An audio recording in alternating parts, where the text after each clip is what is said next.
Государственный русский музей теперь и в Саранске. Учреждение, обладающее крупнейшей в мире коллекцией произведений русского искусства, отныне имеет в столице Мордовии свой культурно-выставочный центр. Его открытие называют событием знаковым и долгожданным.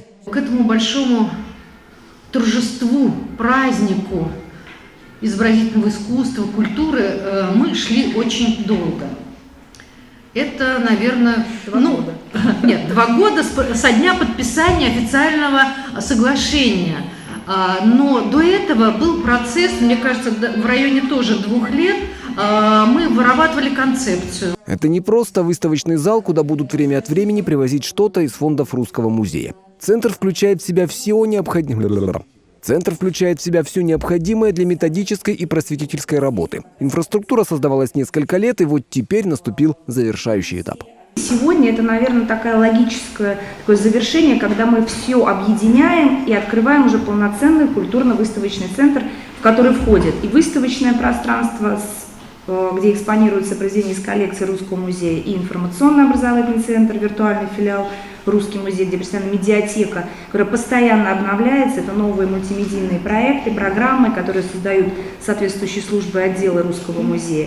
И это ресурсно-образовательный центр, который тоже очень важен. Образовательная функция центра видится его организатором как одна из главных. Причем речь не только об эстетическом воспитании молодого поколения или об удовлетворении потребностей в прекрасном искушенных зрителей.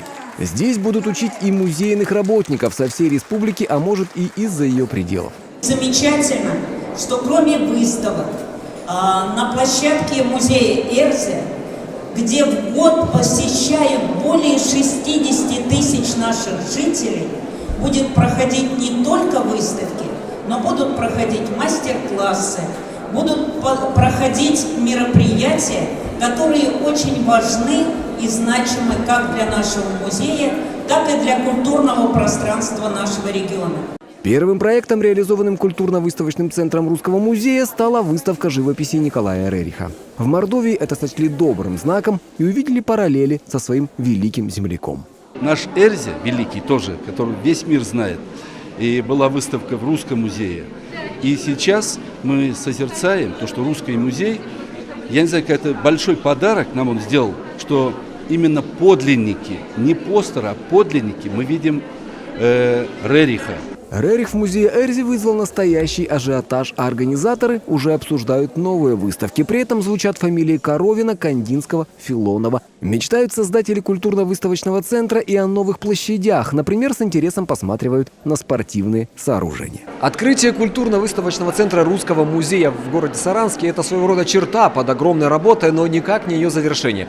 Как показывает опыт других подобных центров, в очень скором времени ему может стать тесно в этих стенах и придется искать новый адрес. Как один из таких новых адресов рассматривают многофункциональный зал, который сейчас строится на площади Тысячелетия. Павел Степаненко, Александр Данилов. Наши новости.